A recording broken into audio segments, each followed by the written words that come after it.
The wind began to whip up the sand around them, and it stung Joe's face.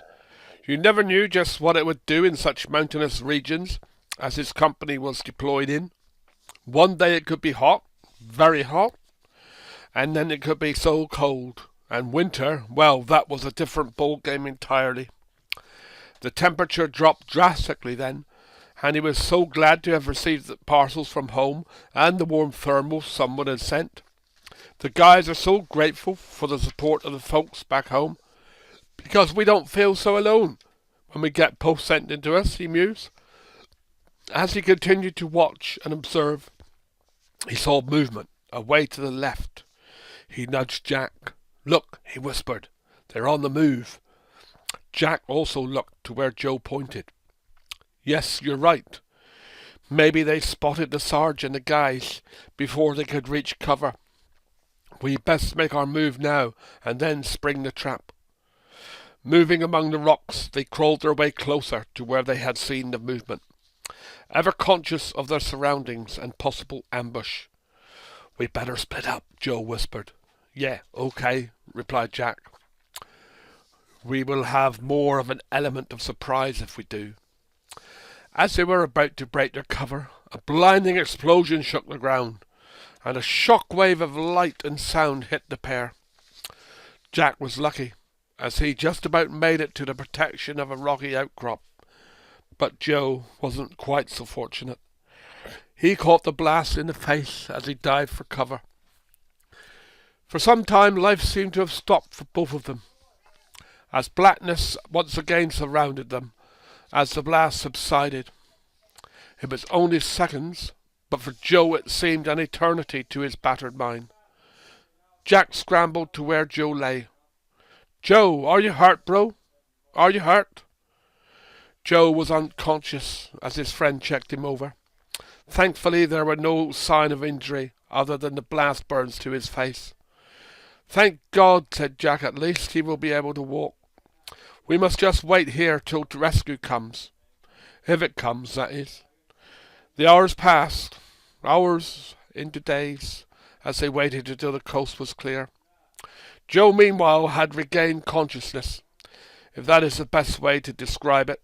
It was a half-life, a turmoil in Joe's brain because the explosion had done something to Joe, which was not going to be evident on the surface and would not manifest itself into reality for some time to come. Unbeknown to Jack and Joe, in his fitful slipping in and out of consciousness, his platoon had completed their mission against the Taliban with great success, and were searching for them both to bring them back to base. "Come on, Joe, we must move now, mate." So putting his arm around his friend, he half carried, half supported him to where he knew would be a safe place to wait to be picked up. In the great scheme of things, Joe should have been reinstated with his company back at barracks eventually. But life has a habit of being cruel and unkind to some, does it not?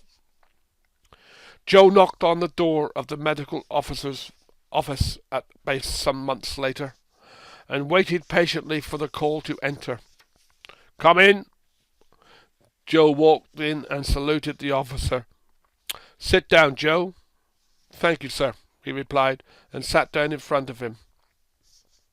"Joe, I have something to tell you, and there is no easy way for me to say it to you." "Please go ahead, sir. I can take it." And sure he could. Joe was a soldier, wasn't he? "Joe, I am going to have to discharge you from the service." To Joe that was a bombshell. True, he didn't feel the same as before, but discharged.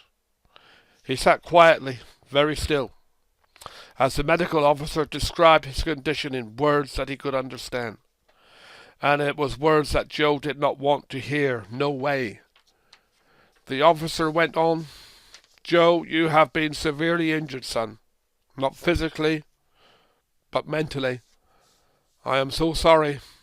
There is nothing that medically that I can do for you. The blast you received has damaged your brain.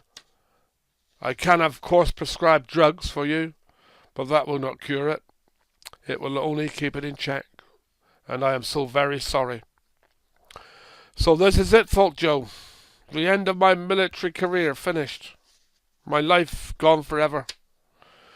Where will I go? What will I do?